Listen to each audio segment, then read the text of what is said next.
Hello everyone, कैसे हो आप सभी। मैं विक्रम और आपके साथ जुड़ चुका हूं विज्ञान की शाखाओं की तीसरी सीरीज में। और हमने ऑलमोस्ट इस सीरीज की 2 पार्टों को हम पूरा कर चुके हैं। अभी तक आपने उन सीरीजों को नहीं देखा है तो प्लीज़ दोस्तों पहले उन टॉपिकों को आप 1 बाय 1 देखते आइएगा, जिससे कि जुड़ाव की सभी चीज़ें आपको समझ में आ सके। डिस्क्रिप्शन बॉक्स में आपको पीडीएफ का लिंक दिया हुआ है, वहां से आप उस पीडीएफ को प्राप्त कर सकते हैं।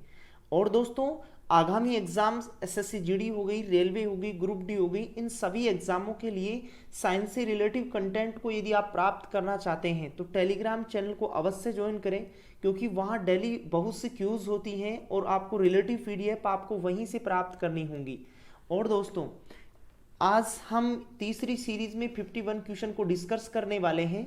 इससे पहले हमने 50 क्वेश्चनों को डिस्कस कर चुके हैं। अभी तक आपने उन क्वेश्चनों को नहीं पढ़ा है तो प्लीज़ दोस्तों पहले उन क्वेश्चनों को आप पूरा पढ़ें, क्योंकि आपको जुड़ाव की चीज़ें तभी आपको समझ में आ सकती हैं जब आप क्रम टू क्रम चलते हैं। तो चलिए, तो 51 नंबर के क्वेश्चन को डिस्कस करना स्टार्ट करते हैं। हमारे पास 51 नंबर का क्वेश्चन है कि जानवरों के उनके पर्यावरण के साथ संबंधों के अध्ययन को क्या कहा जाता है। यानी कि कोई भी जो जानवर होता है जो किसी भी पर्यावरण के साथ जो संबंध स्थापित रखता है, उस संबंध को हम कैसे पढ़ते हैं, कौन सी विज्ञान की शाखा में पढ़ते हैं। ये देखो, रेलवे की एग्जाम में यहाँ से पूछा गया था 2019 में। मॉडरेट क्वेश्चन है। और दोस्तों आपको बता दूं, सभी टॉपिकों के मॉडरेट यदि आपको नोट्स प्राप्त करने हैं तो डिस्क्रिप्शन बॉक्स में एक लिंक दिया हुआ है पीडीएफ का, उसको आप वहां से प्राप्त कर सकते हैं। वो आगामी एग्जाम्स के लिए बहुत ही हेल्पफुल रहने वाली है। और रेलवे हो गई, ग्रुप डी हो गई, एनटीपीसी, जीडी, किसी भी एग्जाम में आपको बहुत अच्छे तरीके से साइंस का स्कोरिंग करवाने के लिए लाभदायक रहेगी। तो हमारे पास जो 51 नंबर का क्वेश्चन है उसमें बताना था कि जानवरों का उनके पर्यावरण के साथ संबंधों का अध्ययन विज्ञान की कौन सी शाखा में किया जाता है। यदि आप मेरे साथ टॉपिक में शुरू से बने हुए होंगे, इस सीरीज में जो फर्स्ट वाला पार्ट था, सेकंड वाला पार्ट है और आज ये थर्ड पार्ट है, इसमें ऐसे जुड़े हुए होंगे तो आपने देखो कुछ विज्ञान की शाखाओं को पढ़ चुके हैं। जैसे बी ऑप्शन में लिखा हुआ है एंटोमोलॉजी। एंटोमोलॉजी को आपने पढ़ा होगा कि विज्ञान की वह शाखा जिसमें कीटों का अध्ययन किया जाता है। किसका अध्ययन किया जाता है? कीटों का अध्ययन किया जाता है, उसे तो क्या कहते हैं? एंटोमोलॉजी कहते हैं। फिर आता है एक इकोलॉजी। इकोलॉजी वह विज्ञान की शाखा होती है जिसमें हम पारिस्थितिकी अध्ययन करते हैं। किसका? पारिस्थितिकी का अध्ययन करते हैं। किसका अध्ययन करते हैं? पारिस्थितिकी का अध्ययन करते हैं। फिर हमारे पास सी ऑप्शन में लिखा हुआ है क्लाइमेटोलॉजी। क्लाइमेटोलॉजी विज्ञान की वह शाखा होती है, पर्यावरण में होने वाले कुछ ऐसे परिवर्तन होते हैं, उन परिवर्तनों को पढ़ने के लिए विज्ञान की जो शाखा काम में ली जाती है उसे हम क्लाइमेटोलॉजी कहते हैं। तो अब बचा हुआ हमारे पास कौन सा ऑप्शन है? ए ऑप्शन लिखा हुआ है। ए ऑप्शन में लिखा हुआ है इथोलॉजी। इथोलॉजी विज्ञान की वो शाखा होती है जिसमें हम जानवरों के उनके पर्यावरण के साथ संबंधों का अध्ययन करते हैं। तो यहाँ से हमारा सही जवाब होता कौन सा? ए हमारा यहाँ से सही जवाब होता। चलिए, तो हंसते मुस्कुराते ही नेक्स्ट अगले क्वेश्चन की ओर बढ़ते हैं। इस क्वेश्चन को आप सही वे से जान पाए होंगे। सेकंड क्वेश्चन भी इसी प्रकार है, लेकिन परीक्षा वाले ने पूछने का तरीका कुछ अलग दे रखा है। यहाँ 52 नंबर के क्वेश्चन में हमें बताना है कि पशुओं के व्यवहार के वैज्ञानिक और वस्तुनिष्ठ अध्ययन को क्या कहा जाता है। ये क्वेश्चन भी देखो जेईई की एग्जाम में पूछा था, इंपॉर्टेंट क्वेश्चन है। 51 नंबर का क्वेश्चन में यदि आप जान पाए होंगे मेरे साथ कि पशुओं के व्यवहार के अध्ययन को क्या कहते हैं, तब इस 52 के नंबर के क्वेश्चन में कोई दिक्कत नहीं है आपको। जैसे हम चलते हैं, चलो ऑप्शन वाइज चलते हैं। यूथेनिक्स।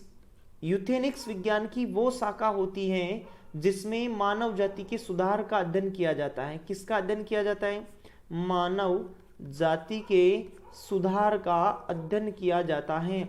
उस विज्ञान की शाखा को हम क्या कहते हैं? यूथेनिक्स कहते हैं। एंटोमोलॉजी। एंटोमोलॉजी कीटों की वो एंटोमोलॉजी विज्ञान की वो शाखा होती है जिसमें हम कीट पतंगों का अध्ययन करते हैं, कीटों का अध्ययन करते हैं। किसका अध्ययन करते हैं? कीटों का अध्ययन करते हैं। तो ये भी आप यहाँ से जान पाए होंगे।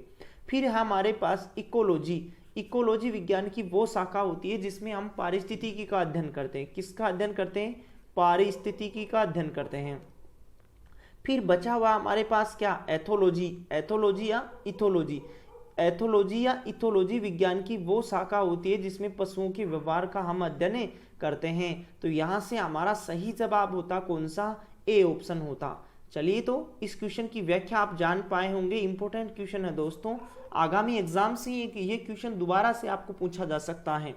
चलिए तो हंसते मुस्कुराते ही नेक्स्ट अगले क्वेश्चन की ओर बढ़ते हैं। हमारा जो अगला क्वेश्चन है कि प्राणी विज्ञान की उस शाखा का नाम जिसमें पशु व्यवहार का वैज्ञानिक अध्ययन किया जाता है। पशु व्यवहार का वैज्ञानिक अध्ययन किया जाता है। देखो 51, 52, 53 क्वेश्चन, तीनों क्वेश्चन एक ही हैं, इन तीनों का उत्तर भी एक ही है, लेकिन परीक्षा में पूछे जाने का तरीका तीनों प्रश्नों का अलग अलग था। इसलिए मैंने इन तीनों क्वेश्चनों को एक साथ लेके आया हूं आपके लिए कि स्टूडेंट इस बात को पकड़ सके कि पर्सन, एक ही पर्सन को अलग अलग तरीके से किस प्रकार परीक्षाओं में पूछा जाता है। अब यहाँ इस पर्सन में हमारे को पकड़ करनी थी किसके पास, पशु व्यवहार का, कि पशु व्यवहार का वैज्ञानिक अध्ययन क्या कहलाता है। तो क्या कहलाता है ये आप जान पाए होंगे अब तक कि एथोलॉजी या इथोलॉजी विज्ञान की वो शाखा होती है जिसमें हम पशुओं के व्यवहार का अध्ययन करते हैं। तो यहां से हमारा सही जवाब होता कौन सा, डी ऑप्शन हमारा सही होता। एसएससी सीजीएल 2014 में ये क्वेश्चन पूछा गया है, इंपॉर्टेंट क्वेश्चन है दोस्तों। ऐसे ही मैं आपको छोटे छोटे वीडियो के माध्यम से संपूर्ण टॉपिकों को पढ़ाने वाला हूं, और संपूर्ण टॉपिकों की यदि आपको पीडीएफ प्राप्त करनी हो तो टेलीग्राम चैनल को ज्वाइन करें, और इसका डिस्क्रिप्शन बॉक्स में टेलीग्राम चैनल और उस पीडीएफ को जिसे आप प्राप्त करना चाहते हैं उसका लिंक दिया हुआ है, दोनों को आप वहां से प्राप्त कर सकते हैं। और हमारा काम दोस्तों, यदि आपको पसंद आए तो वीडियो को लाइक शेयर भी कर सकते हैं आप, अन्यथा आप बिल्कुल मजे के साथ पढ़िए आप। तो हमारे पास 54 नंबर का क्वेश्चन है, निषेचन, विकास, विभाजन और विभिन्नताओं को किस नाम से जाना जाता है। यानी कि निषेचन, विकास, विभाजन और विभिन्नता को किस एकल नाम से जान सकते हैं, उसके बारे में हमें यहाँ से बताना था। तो देखो आनुवांशिकी में तो हम आनुवांशिक गुणों का अध्ययन करते हैं। किसका अध्ययन करते हैं, आनुवांशिक गुणों का अध्ययन करने वाली जो विज्ञान की शाखा आती है उसको तो हम क्या कहते हैं, आनुवांशिकी कहते हैं। जेनेटिक्स जिसे हम कहते हैं कि एक पीढ़ी से दूसरी पीढ़ी में लक्षणों का स्थानांतरण की जो प्रक्रिया होती है उस प्रक्रिया को कहते हैं आनुवांशिकी। और दोस्तों आपको ये कमेंट बॉक्स में लिख के बताना है कि आनुवांशिकी का पिता किसे कहते हैं, फादर ऑफ जेनेटिक्स किसे कहा जाता है। ये आप कमेंट बॉक्स में लिख के जरूर बताएं मेरे को कि आनुवांशिकी का पिता हम किसे कॉल करते हैं। फिर हमारे पास फिजियोलॉजी लिखा हुआ है। इस फिजियोलॉजी का मतलब तो होता है किसी भी शारीरिक संरचना के बारे में, यानी कि उसकी फिजिकल एक्टिविटी के बारे में जानना, विज्ञान की वो जो शाखा होती है उसे हम फिजियोलॉजी कहते हैं। फिर लिखा हुआ है हमारे पास भ्रूण विज्ञान। इस भ्रूण विज्ञान में विज्ञान की वो शाखा होती है जिसमें निषेचन, विकास, विभाजन और विभिन्नताओं को पढ़ा जाता है। तो यहाँ से 54 नंबर का सही जवाब होता ए हमारा। तो दोस्तों आपने कमेंट बॉक्स में अब तक लिखा होगा कि आनुवांशिकी का पिता किसे कहते हैं, यह आप सही से बताएं। और विज्ञान की विभिन्न प्रकार के फादर्स के बारे में हमने इस सीरीज का जो फर्स्ट वाला लेक्चर था जिसमें हम विभिन्न प्रकार के जनकों को पढ़े थे, वहां यदि आप मेरे साथ जुड़े होंगे तो इस क्वेश्चन का आप सही से जवाब बता सकते थे। और देखो 54 नंबर का क्वेश्चन एनटीपीसी में पूछा गया था 2016 में, इंपॉर्टेंट क्वेश्चन है। ऐसे ही छोटे छोटे वीडियो में मैं आपके लिए बहुत से इंपॉर्टेंट क्वेश्चन लेके आने वाला हूं जो आगामी परीक्षाओं में आपके लिए सामान्य विज्ञान से संबंधित रामबाण साबित होने वाले हैं। तो रोजाना रात मेरे साथ ऐसे ही बने रहिए आप। चलिए तो नेक्स्ट अगला क्वेश्चन है, पौधे में बीमारियों का अध्ययन। जो पौधा होता है इस पौधे में बीमारियों का अध्ययन और वह तरीका जिसमें विरोध करते हैं या संक्रमण से सामना करते हैं कहलाता है। क्या कहलाता है, एकल शब्द में हमें बताना था कि पौधे में बीमारियों का अध्ययन और वह तरीका जिसमें पौधे विरोध करते हैं या संक्रमण करते हैं, संक्रमण से सामना करते हैं, क्या कहा जाता है। ये भी दोस्तों देखो एनटीपीसी में पूछा गया है। अब दोस्तों हम जितने भी क्वेश्चनों को डिस्कस करने वाले हैं सभी के सभी क्वेश्चन मॉडरेट मिलने वाले हैं आपको, और आगामी एग्जाम में ये सभी क्वेश्चन आपके लिए बहुत ही उपयोगी साबित होने वाले हैं। तो देखो यहाँ से क्वेश्चन को आप यदि मेरे साथ इस सीरीज में बने हुए होंगे शुरू से, तो पैथोलॉजी के बारे में आपको बताया गया था। पैथोलॉजी क्या होती है? विज्ञान की वो शाखा होती है जिसमें हम रोगों को अध्ययन करते हैं या रोगों की स्टडी करते हैं, उसको क्या कहते हैं? हम पैथोलॉजी कहते हैं। लेकिन हमारे को क्वेश्चन में यहाँ ये पूछा कि पौधे के रोगों का अध्ययन, पौधे में बीमारी जो होती है उसके बारे में बताओ आप मेरे को। तो बीमारी का मतलब तो क्या होगा? पैथोलॉजी। और फाइटो का मतलब क्या होता है? पौधे होते हैं। तो 55 नंबर का जो क्वेश्चन है उसका सही जवाब हमारे पास क्या होता? सी होता कि फाइटोपैथोलॉजी विज्ञान की वो शाखा होती है जिसमें पौधे की बीमारियों का अध्ययन हम सही तरीके से पढ़ते हैं। तो आपका सही जवाब होता यहाँ से सी ऑप्शन हमारा सही जवाब होता। नेक्स्ट अगले क्वेश्चन की ओर बढ़ते हैं। अगला जो क्वेश्चन है हमारा वो ये है कि निम्नलिखित में से शरीर विज्ञान एवं चिकित्सा की वह कौन सी शाखा है जो पुरुषों के विशिष्ट रोगों स्थितियों से संबंधित होती है? कुल मिला के बात हमारे को ये बतानी थी। यहाँ देखो, जब भी आपके पास बड़ा कोई क्वेश्चन आ जाए तो आपको घबराना नहीं है, क्योंकि जितना बड़ा क्वेश्चन होता है ना उसका उत्तर उतना ही इजी बताने, हमारे को उतनी ही सरलता होती है उसका उत्तर बताने में। कि अब हमारे को इस क्वेश्चन में सिर्फ एक बात पकड़नी थी कि पुरुषों के रोगों का अध्ययन विज्ञान की जिस शाखा में किया जाता है उसको हमें यहाँ से बताना था। हमारा सही जवाब क्या होता कि पुरुषों के विशिष्ट रोगों का अध्ययन विज्ञान की कौन सी शाखा में करते हैं, उसे हम यहाँ से बताते। तो विज्ञान की वो शाखा जिसमें पुरुषों के विशिष्ट रोगों का अध्ययन करते हैं उसे कहते हैं एंड्रालॉजी। क्या कहते हैं? एंड्रालॉजी। क्या कहते हैं? एंड्रालॉजी। एनटीपीसी 2016 में यहाँ से ये क्वेश्चन पूछा गया था। इंपॉर्टेंट क्वेश्चन है दोस्तों। आगामी रेलवे की जो CBT 2 भी लगने वाली है, ग्रुप डी भी लगने वाली है। ऐसे मानो जो आपको ये जो नीचे PDF डिस्क्रिप्शन बॉक्स में PDF का लिंक दिया गया है ना, ये PDF रेलवे के लिए तो रामबाण से भी महारामबाण साबित होने वाली है। तो इसको तो आप एक बार जरूर प्राप्त करें और उसको क्रम टू क्रम पढ़ते चलें। तो यहां से 56 नंबर का सही जवाब आप बता पाते क्या? ए बता पाते। नेक्स्ट अगला जो क्वेश्चन है हमारा, अगला क्वेश्चन है पेडालॉजी निम्न वैज्ञानिक अध्ययन से संबंधित है। यानी कि जो पेडालॉजी होती है, इस पेडालॉजी में हम किसका अध्ययन करते हैं? कहीं भी पेडालॉजी शब्द आ जाए वो संबंधित होता है किससे? मिट्टी से संबंधित होता है। तो यहाँ आप बताते कि पेडालॉजी जो होती है उसमें किसका अध्ययन करते हैं? मिट्टी का अध्ययन करते हैं। किसका अध्ययन करते हैं? मिट्टी का अध्ययन करते हैं। ये SSC में क्वेश्चन पूछा गया है कि मिट्टी का। अब देखो, इस क्वेश्चन को भी परीक्षा वाला दो अलग अलग तरीके से पूछा जा सकता है। एक तो देखो आपको 57 नंबर का क्वेश्चन दिख रहा है कि पेडालॉजी में हम किसका अध्ययन करते हैं, तो हम बताते क्या? मिट्टी। इसी क्वेश्चन को अलग वे से भी पूछा जा सकता है कि मिट्टी का निम्नलिखित में से किसमें अध्ययन करते हैं। ये बात भी आपको इस पेडालॉजी की जगह ऐसे दे दे मिट्टी, तब हमारा सही जवाब क्या होगा? पेडालॉजी होगा। तो क्वेश्चन को कभी उल्टे तरीके से भी पूछा जाए तब भी आपको घबराना नहीं है। हमारा सही जवाब होता यहाँ से कौन सा? बी हमारा सही जवाब होता। नेक्स्ट अगला क्वेश्चन है, हमारा अगला क्वेश्चन है कवक विज्ञान क्या है? यानी कि कवकों का अध्ययन विज्ञान की कौन सी शाखा में करते हैं? NTPC में पूछा गया क्वेश्चन है, ये इंपॉर्टेंट क्वेश्चन है दोस्तों। तो कवकों का अध्ययन विज्ञान की कौन सी शाखा में करते हैं? देखो, वायरस का अध्ययन, वायरस का अध्ययन विज्ञान की कौन सी शाखा में करते हैं? वायरोलॉजी में करते हैं। किस में करते हैं? वायरोलॉजी में करते हैं। विज्ञान की वो शाखा जिसमें वायरस या विषाणु का अध्ययन करते हैं उसे कहते हैं वायरोलॉजी कहते हैं। और बैक्टीरिया का अध्ययन विज्ञान की जिस शाखा में किया जाता है उसको जीवाणु विज्ञान या बैक्टीरियोलॉजी कहा जाता है।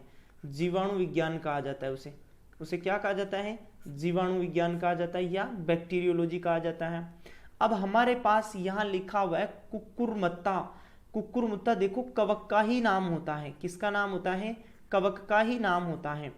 तो विज्ञान की वह शाखा जिसमें कवक विज्ञान, कवकों का अध्ययन करते हैं उसको हम कहते हैं क्या? कुकुरमुत्ता कहते हैं। तो कवक विज्ञान क्या है? कवक विज्ञान क्या है? कुकुरमुत्ता का अध्ययन करना कवक विज्ञान कहलाता है। यहाँ से हमारा सही जवाब होता बी, हमारा यहाँ से सही जवाब होता। और वायरस का अध्ययन किसमें? वायरोलॉजी में। और बैक्टीरिया का अध्ययन किसमें? जीवाणु विज्ञान या बैक्टीरियोलॉजी में किया जाता है। तो यहाँ से हमारा प्यारा सा जवाब आप बता पाए होंगे। अगले क्वेश्चन की ओर बढ़ते हैं। हमारा अगला क्वेश्चन स्क्रीन पे आ चुका है और इसका जवाब भी आप कमेंट बॉक्स में लिखे देखें। प्रश्न है ओंकोलॉजी में किस बीमारी के उपचार से जुड़ा है। कि ओंकोलॉजी जो शब्द लिखा हुआ है हमारे पास यहाँ, कि यह ओंकोलॉजी किस बीमारी से जुड़ी हुई है, ये हमें यहाँ से बताना था। और ये रेलवे की एग्जाम में पूछा गया है। एनटीपीसी जो 2016 में इससे पीछे वाली एनटीपीसी की वैकेंसी थी, वहां ये क्वेश्चन पूछा गया था।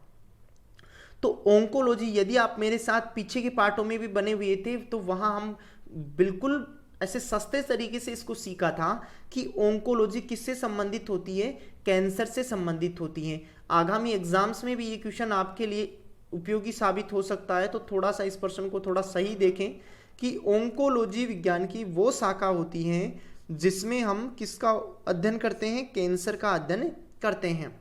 तो यहाँ से हमारा सही जवाब होता क्या, सी हमारा यहाँ से सही जवाब होता। हंसते मुस्कुराते ही अगले क्वेश्चन की ओर बढ़ते हैं। हमारा प्यारा सा क्वेश्चन स्क्रीन पे आ चुका है और हम इसको डिस्कस करना स्टार्ट करते हैं। डेंड्रालॉजी, डेंड्रालॉजी किसका अध्ययन है, ये देखो एसएससी में ये क्वेश्चन पूछा गया है। डेंड्रालॉजी, डेंड्रालॉजी में हम किसका अध्ययन करते हैं, चलिए बताइएगा। एक बात आपको यहां से बता दूं कि जो पानी होता है, इस पानी का अध्ययन विज्ञान की जिस शाखा में किया जाता है उसे कहते हैं हाइड्रोलॉजी। क्या कहते हैं, हाइड्रोलॉजी। हाइड्रोलॉजी विज्ञान की वो शाखा होती है जिसमें हम पानी की स्टडी करते हैं, यानी कि पानी का अध्ययन विज्ञान की जिस भी शाखा में किया जाता है उसे हम हाइड्रोलॉजी कहते हैं। लेकिन मिट्टी का अध्ययन, यदि आप मेरे साथ इस वीडियो में शुरू से बने हुए हैं तो आपको पता है कि मिट्टी का अध्ययन विज्ञान की कौन सी शाखा में करते हैं। मिट्टी का अध्ययन विज्ञान की कौन सी शाखा में करते हैं, पेडालॉजी में करते हैं। किस में करते हैं, पेडालॉजी में करते हैं। विज्ञान की वो शाखा जिसमें हम मिट्टी का अध्ययन करते हैं उसे हम क्या कहते हैं, पेडालॉजी कहते हैं। अब बचा हुआ हमारे पास क्या, काष्ठीय पौधे। और क्वेश्चन में क्या पूछा हुआ है, डेंड्रालॉजी क्या होता है या डेंड्रालॉजी में किसका अध्ययन किया जाता है। तो विज्ञान की वो शाखा जिसमें हम काष्ठीय पौधों को पढ़ते हैं या काष्ठीय पौधों की कहीं स्टडी की जाती है, तो विज्ञान की वो शाखा कौन सी होती है, डेंड्रालॉजी होती है। तो हमारा 60 नंबर का जो सही जवाब होता वो होता कौन सा, बी होता। तो आप यहाँ से जान पाए होंगे कि पानी की स्टडी हाइड्रोलॉजी कहलाती है, मिट्टी की स्टडी पेडालॉजी कहलाती है और डेंड्रालॉजी किसकी स्टडी होती है, काष्ठीय पौधों की स्टडी होती है। चलिए तो अगले क्वेश्चन की ओर बढ़ते हैं। हमारा अगला क्वेश्चन स्क्रीन पे आ चुका है और इसको हम डिस्कस करते हैं।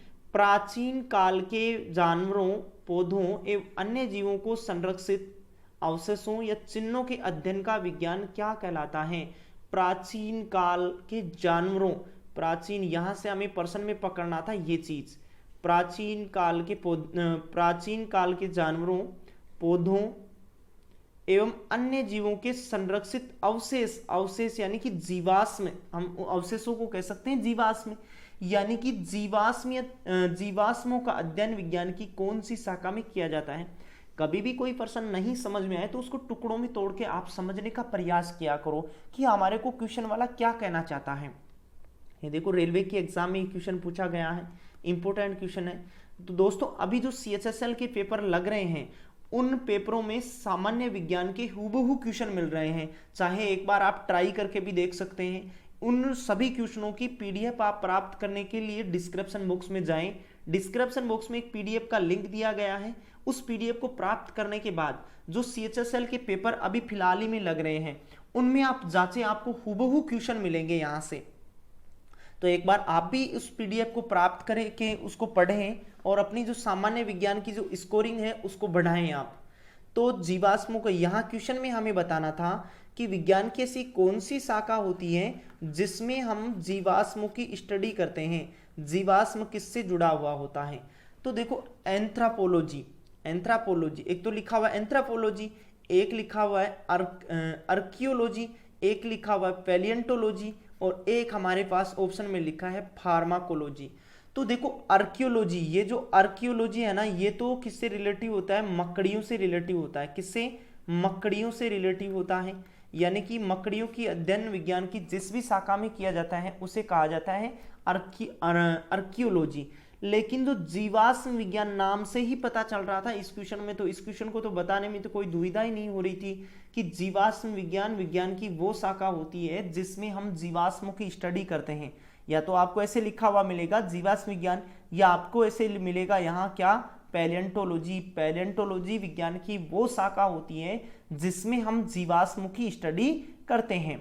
तो यहाँ से हमारा प्यारा सा जवाब होता सी, हमारा यहाँ से सही जवाब होता। चलिए तो नेक्स्ट अगले क्वेश्चन की ओर बढ़ते हैं।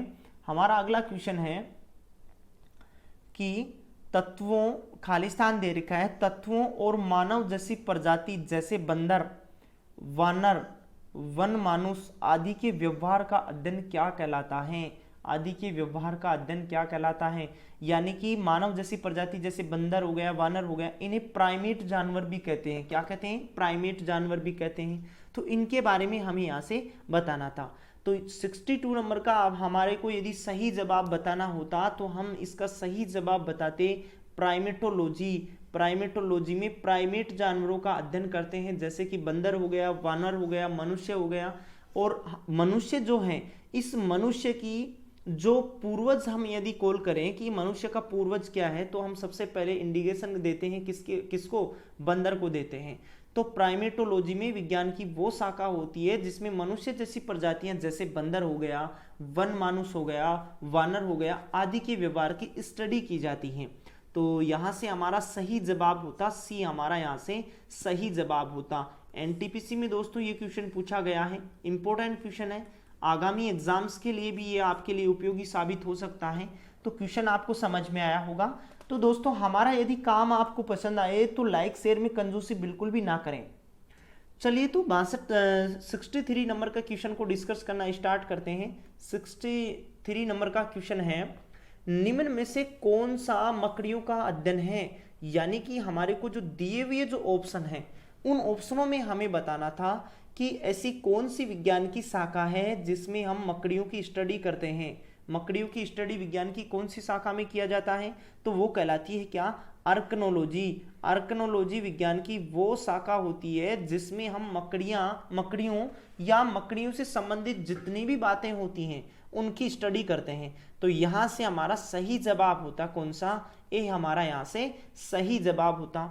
दोस्तों कमेंट में थोड़ा कम ध्यान दें आप। कमेंट की तो एक दिन आपको क्लास वैसे ही मिल जाएगी, उसमें हम सभी बातों को एक साथ लेंगे। तो यहाँ हमारा टारगेट है स्टडी, तो स्टडी पे थोड़ा आप ध्यान दें। जीवित चीजों पर मृदा के प्रभाव का अध्ययन मृदा विज्ञान की किस शाखा में किया जाता है? किस शाखा के अंतर्गत किया जाता है वो हमें यहाँ से बताना था। तो क्वेश्चन में हमें नोट क्या करना था यहाँ से कि जीवित चीजों पर मृदा के प्रभाव का अध्ययन विज्ञान की कौन सी शाखा में किया जाता है? तो कौन सी शाखा में किया जाता है वो हमें यहाँ से बताना था। तो यहाँ से हमारा सही जवाब होता बी, हमारा यहाँ से सही जवाब होता कि जीवित चीजों पर मृदा के प्रभाव का अध्ययन या मृदा विज्ञान की किस शाखा के अंतर्गत किया जाता है? तो वो किया जाता है किसके अंतर्गत? एडाफोलॉजी में। तो यहाँ से हमारा प्यारा सा जवाब होता है क्या? बी होता। नेक्स्ट अगले क्वेश्चन की ओर बढ़ते हैं। अगला क्वेश्चन है हमारा, निम्नलिखित में से कौन सा शब्द जड़ी बूटी खेती को संदर्भित करता है? यानी कि जो दिए हुए जो ऑप्शन है उन ऑप्शनों में हमें यहाँ से बताना था कि ऐसी कौन सी विज्ञान की शाखा होती है जो जड़ी बूटी को संदर्भित करती है, जड़ी बूटी से संबंधित है। चलो ऑप्शन के अनुसार इसको डिस्कस करते हैं। ऑप्शन को डिस्कस करने से पहले मैं आपको बता दूं, आप इन सभी क्वेश्चनों को बिल्कुल ऐसे प्योर तरीके से बिल्कुल ऐसे ध्यान से देखें, कमेंट टूमेंट में थोड़ा कम ध्यान दें, क्योंकि हमारा टारगेट यहाँ स्टडी टू स्टडी है। यानी कि ऑलमोस्ट हमें स्टडी के ऊपर यहाँ से गौर करना है। एक दिन कमेंट में हम सभी बातों को वैसे ही लेंगे लाइव आके। चलिए तो रेशम कीट को पढ़ते हैं हम सबसे पहले। रेशम कीट विज्ञान की वो शाखा क्या कहलाती है जिसमें हम रेशम को पढ़ते हैं? तो वो क्या कहलाती है? सेरीकल्चर। क्या कहलाती है? सेरीकल्चर।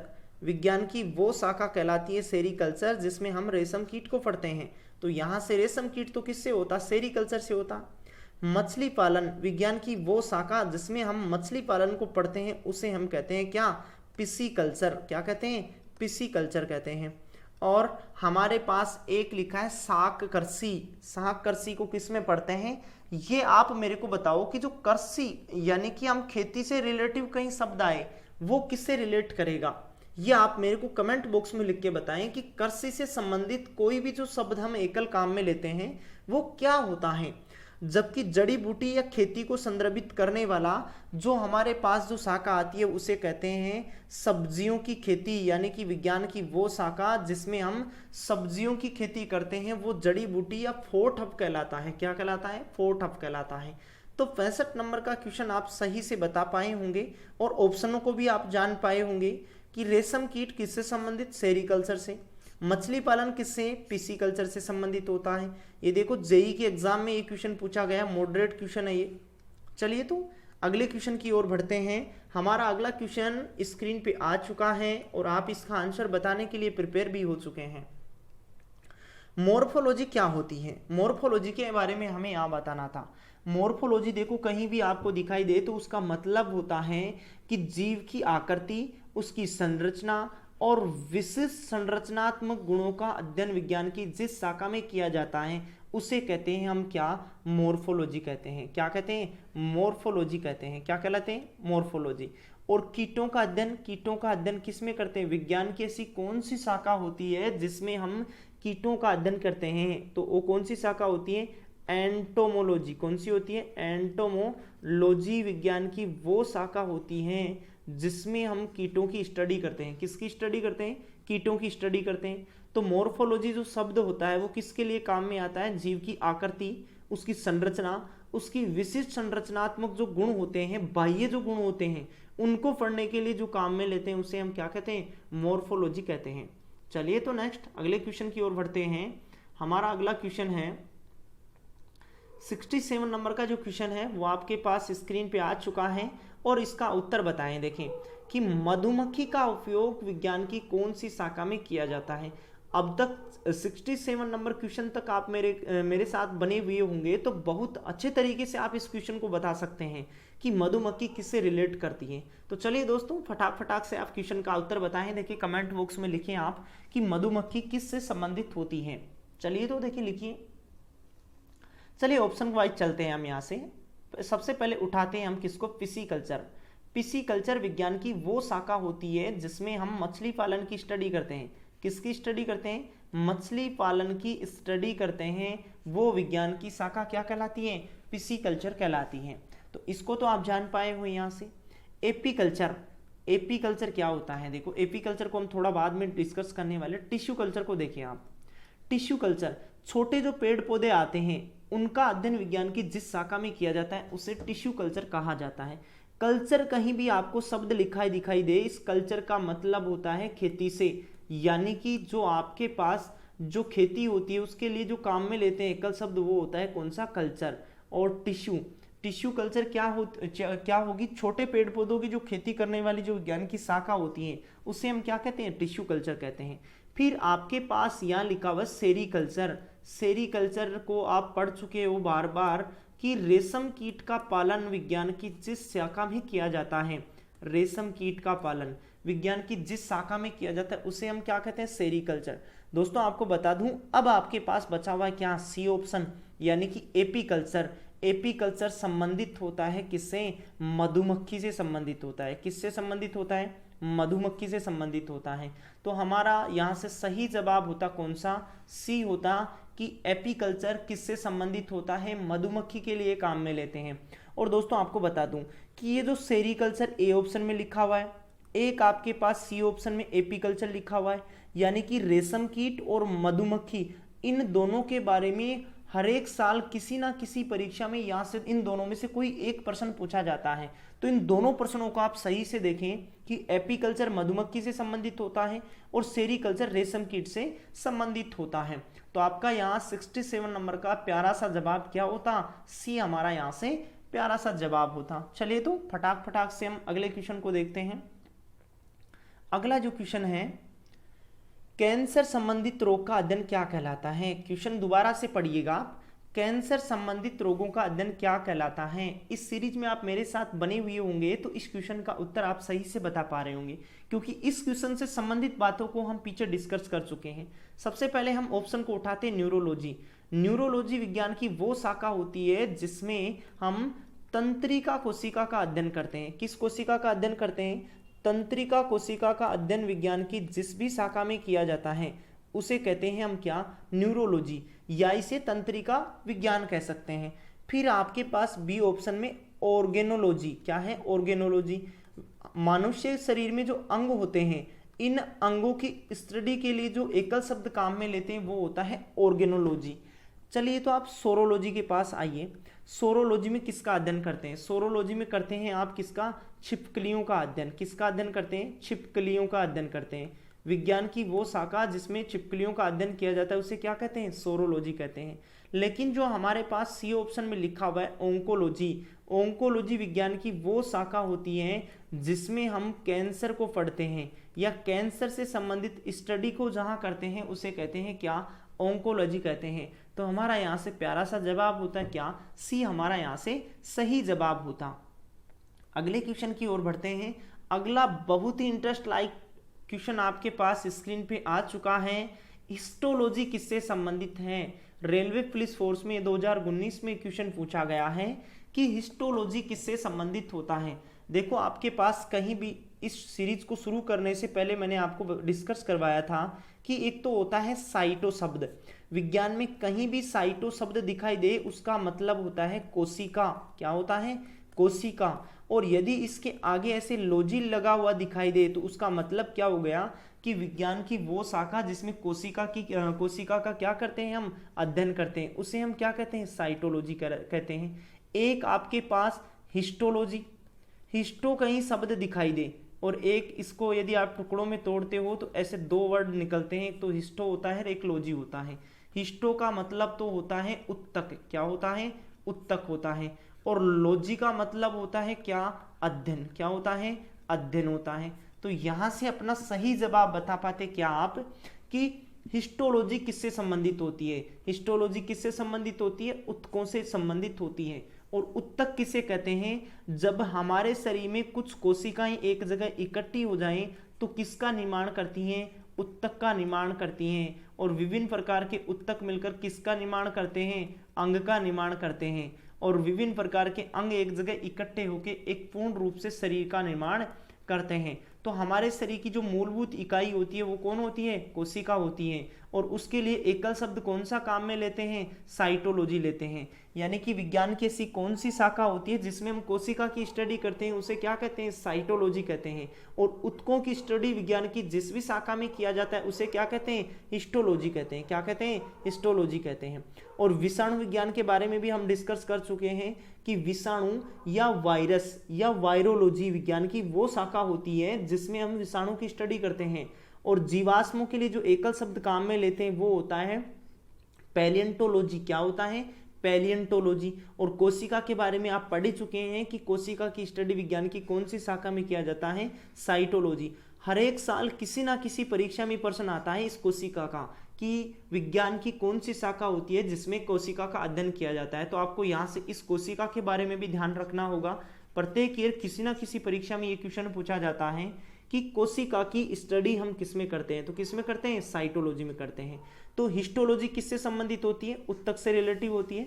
69 नंबर का क्वेश्चन का आप जवाब बता पाए होंगे क्या, ए हमारा यहाँ से सही जवाब होता। क्या होता, ए हमारा यहाँ से सही जवाब होता। चलिए तो नेक्स्ट अगले क्वेश्चन को डिस्कस करते हैं। 70 नंबर का क्वेश्चन आपको स्क्रीन से दिखाई दे रहा है कि कोशिकाओं, उत्तकों और सूक्ष्मदर्शी से देखे जाने वाले अंगों का सूक्ष्म शारीरिक संरचना का अध्ययन क्या कहलाता है। यहाँ क्वेश्चन में हमें पकड़नी एक ही बात थी, उत्तक या कोशिका पकड़नी थी, क्योंकि कोशिकाओं के समय को ही हम क्या कहते हैं, उत्तक कहते हैं। तो यहाँ से देखिए ऑप्शन वाइज है यदि हम चलते तो पैलियंटोलॉजी, पैलियंटोलॉजी विज्ञान की वो शाखा होती है जिसमें हम जीवाश्मों की स्टडी करते हैं। किसकी स्टडी करते हैं, जीवाश्मों की स्टडी करते हैं। और एंटोमोलॉजी, एंटोमोलॉजी विज्ञान की वो शाखा होती है जिसमें छोटे कीट पतंग का अध्ययन किया जाता है, उसे क्या कहते हैं, एंटोमोलॉजी कहते हैं। इक्थियोलॉजी विज्ञान की वो शाखा होती है जिसमें हम मछलियों की स्टडी करते हैं। मछलियों से संबंधित विज्ञान की दो शाखाएं आती हैं, एक तो आती है इक्थियोलॉजी और एक आती है पिसीकल्चर। कौन सी आती है, पिसीकल्चर। पिसीकल्चर में मछली पालन की स्टडी की जाती है, जबकि मछली की स्टडी किस में करते हैं, इक्थियोलॉजी में। अब बचा हुआ क्या है हमारे पास, हिस्टोलॉजी बता हुआ है। हिस्टोलॉजी में हम डिस्कस कर चुके हैं कि विज्ञान की वो शाखा हिस्टोलॉजी कहलाती है जिसमें हम ऊतकों की स्टडी करते हैं। किसकी स्टडी करते हैं? ऊतकों की स्टडी करते हैं। तो 70 नंबर के क्वेश्चन का आप सही जवाब बता पाते क्या, कि बी हमारा यहाँ से सही जवाब होता। ऑप्शन के अनुसार भी आप पढ़ पाए होंगे कि पैलेंटोलॉजी जीवाश्मों का अध्ययन कहलाता है, इक्थियोलॉजी मछलियों की स्टडी कहलाता है, एंटोमोलॉजी कीटों की स्टडी कहलाती है, और हिस्टोलॉजी किसकी स्टडी कहलाता है? ऊतकों की स्टडी कहलाता है। तो यहां से आप सही जवाब बता पाते अपना क्या, बी हमारा यहां से सही जवाब होता। इंपॉर्टेंट क्वेश्चन है। अब देखो दोस्तों, हम जैसे जैसे प्रश्न में आगे की तरफ बढ़ पा रहे हैं वैसे वैसे ऑप्शनों को भी हम जान पा रहे हैं कि कौन सा ऑप्शन किससे रिलेट है। और इस एक ही क्वेश्चन में हम 4 क्वेश्चनों को डिस्कस कर चुके हैं कि जीवाश्मों की स्टडी किस में करते हैं? पैलेंटोलॉजी में। ऊतकों की हिस्टोलॉजी में करते हैं, मछलियों की इक्थियोलॉजी में करते हैं, और कीट जो होते हैं इस कीटों की स्टडी किस में करते हैं? एंटोमोलॉजी में करते हैं। तो यहां से अपना सही जवाब बता पाए होंगे। नेक्स्ट प्यारा सा क्वेश्चन मैं आपके लिए स्क्रीन पे लेके आता हूं। दोस्तों, यदि हमारा काम यदि आपको पसंद आ रहा हो तो आप इसको लाइक शेयर भी कर सकते हैं, अन्यथा आप तो मजे से मेरे साथ जुड़ के पढ़िएगा। मोलस्का समुदाय के जंतुओं के कवच का अध्ययन विज्ञान की कौन सी शाखा में किया जाता है? एसएससी 2008 में ये क्वेश्चन पूछा गया था कि मोलस्का समुदाय के जो जीव होते हैं, इन जीवों के बाहर की तरफ एक कवच चढ़ा रहता है। इस कवच को विज्ञान की कौन सी शाखा में पढ़ते हैं, वो हमें यहाँ से बताना था। तो विज्ञान की वो शाखा जिसमें हम मोलस्का समुदाय के जंतुओं के कवच की स्टडी करते हैं उसे हम क्या कहते हैं? कोंकोलॉजी कहते हैं। क्या कहते हैं? कोंकोलॉजी। ओंकोलॉजी मत सुनना आप यहाँ से, ओंकोलॉजी तो देखो अलग होता है। ओंकोलॉजी, ओंकोलॉजी क्या आप मेरे को कमेंट बॉक्स में लिख के बता सकते हैं क्या कि ओंकोलॉजी किससे संबंधित होती है? यदि आप मेरे साथ वीडियो में शुरू से बने हुए होंगे तो मैंने ओंकोलॉजी पीछे डिस्कस करवाया है कि ओंकोलॉजी किससे संबंधित होता है। ओंकोलॉजी संबंधित होता है किससे? कैंसर से। किससे संबंधित होता है? कैंसर से संबंधित होता है। लेकिन यहाँ तो कोंकोलॉजी लिखा हुआ है, तो कोंकोलॉजी अलग स्टडी होती है। किसकी स्टडी होती है? मोलस्का समुदाय के जंतुओं के कवच की स्टडी हम विज्ञान की जिस भी शाखा में करते हैं उसे हम कहते हैं क्या? कोंकोलॉजी कहते हैं। क्या कहते हैं? कोंकोलॉजी कहते हैं। तो 71 नंबर का सही जवाब बता पाते बी। हंसते मुस्कुराते ही अगले क्वेश्चन की ओर बढ़ते हैं। हमारा अगला प्यारा सा क्वेश्चन स्क्रीन पे आ चुका है और इसको डिस्कस करना स्टार्ट करते हैं कि मछलियों के अध्ययन को क्या कहते हैं, यानी कि मछलियों की जो स्टडी होती है उसको हम क्या कॉल करते हैं। तो इससे पीछे के क्वेश्चनों में भी हम बहुत जगह मछलियों से संबंधित वर्ड को पढ़ा है। देखो, एक लिखा हुआ है लेपिडेट्रियोलॉजी, एक यहाँ ऑप्शन में लिखा हुआ है लेपिडेट्रियोलॉजी। इस लेपिडेट्रियोलॉजी में किसका अध्ययन करते हैं? तितलियों का अध्ययन करते हैं। किसका अध्ययन करते हैं? तितलियों की स्टडी करते हैं। तितलियों की स्टडी करते हैं। अभी फिलहाल ही में तितलियों से संबंधित एक क्वेश्चन पूछा गया था कि रात में तितली की आंखें चमकती हैं।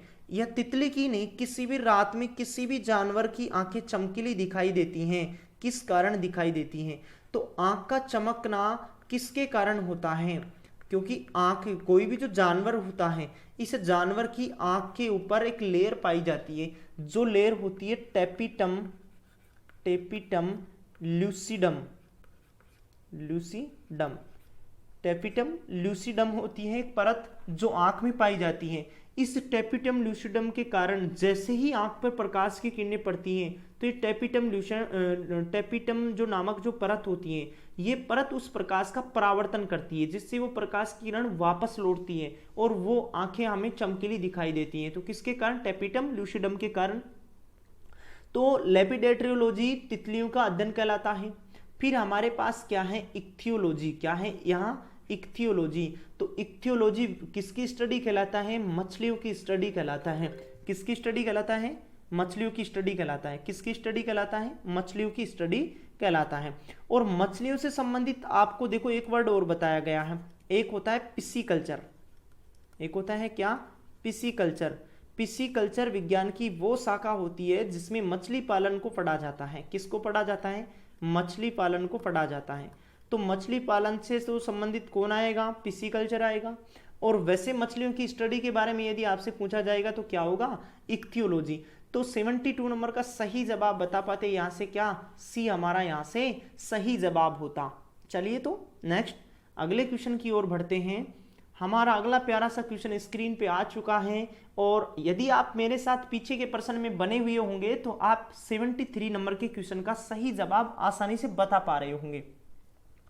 तो चलिए, तो 73 नंबर के क्वेश्चन में हम पढ़ते हैं। पहले तो तितलियों का अध्ययन कहलाता है, तितलियों का अध्ययन क्या कहलाता है, तितलियों का अध्ययन क्या कहलाता है वो हमें यहाँ से बताना था। चलिए, तो ऑप्शन को उठाते हैं। सबसे पहले ए ऑप्शन को लेते हैं हम, इक्थियोलॉजी। इक्थियोलॉजी विज्ञान की वो शाखा होती है जिसमें हम किसकी स्टडी करते हैं, मछली की स्टडी करते हैं। किसकी, मछली की स्टडी करते हैं, वो तो क्या कहलाती है, इक्थियोलॉजी कहलाती है।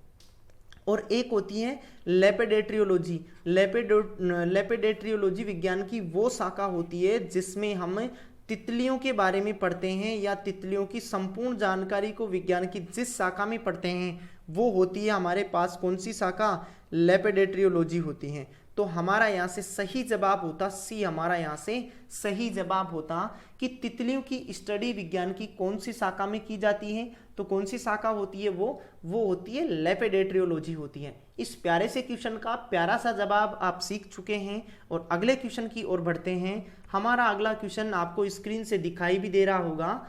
अगला क्वेश्चन है वंशागति के नियमों की स्टडी क्या कहलाती है, वंशानुगति। पहले तो हमें यहाँ से समझना था कि वंशानुगति क्या कहलाता है। वंशानुगति कहलाता है कि पीढ़ी दर पीढ़ी लक्षणों के स्थानांतरण की जो प्रक्रिया होती है वो वंश दर वंश होती है। उसको हम स्टडी कहाँ करते हैं, उसको हम स्टडी करते हैं किसमें, आनुवांशिकी में स्टडी करते हैं। तो यहाँ से 74 नंबर का सही जवाब भी आप बता पाए होंगे कि वंशागति के नियमों को हम किस में पढ़ते हैं, आनुवांशिकी में पढ़ते हैं। क्योंकि आनुवांशिकी किसे कहते हैं, पीढ़ी दर पीढ़ी लक्षणों के स्थानांतरण की जो प्रक्रिया होती है इसको हम आनुवांशिकी कहते हैं। और दोस्तों, आप कमेंट बॉक्स में आप मेरे को ये लिख के बताएं कि आनुवांशिकी विज्ञान का फादर किसे कहते हैं, यानी कि आनुवांशिकी के क्षेत्र में सबसे महत्वपूर्ण जो काम किया था उस वैज्ञानिक का आप नाम बताइएगा, और उसी वैज्ञानिक को फादर कहा जाता है आनुवांशिकी का, यानी कि जेनेटिक्स ऑफ फादर किसे कहते हैं। कमेंट बॉक्स में जल्दी से लिख के बताएं देखें आप कि आनुवांशिकी का पिता किसे कहा जाता है। कुछ स्टूडेंट अपने कार्य में लगे हुए हैं कि आनुवांशिकी का पिता किसे कहा जाता है। तो चलिए, तो कुछ ने तो लिखा होगा कमेंट बॉक्स में। फिर आप बी ऑप्शन को उठाइएगा, यहाँ से देखें कि कोशिका विज्ञान यानी कि साइटोलॉजी। कोशिका विज्ञान को क्या कहते हैं, साइटोलॉजी कहलाते हैं, साइटोलॉजी कहते हैं। और साइटोलॉजी किससे संबंधित होती है, कोशिका से संबंधित होती है। तो ये भी आप यहाँ से सीख सकते हैं। तो हमारा यहाँ से सही जवाब होता 74 का क्या, सी हमारा यहाँ से सही जवाब होता। चलिए, तो नेक्स्ट आज की सीरीज का लास्ट क्वेश्चन आ चुका है दोस्तों, तो आप धैर्य बनाए रखें 75 क्वेश्चन पर।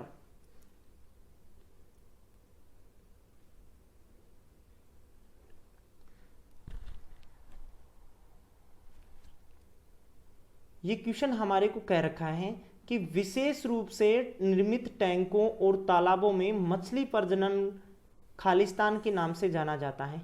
अब पता नहीं क्वेश्चन में तो क्या महाभारत लिख रखी है, लेकिन आपको तो सिर्फ यहाँ से एक टर्म्स पकड़ना था कि मछली पालन को हम क्या कहते हैं।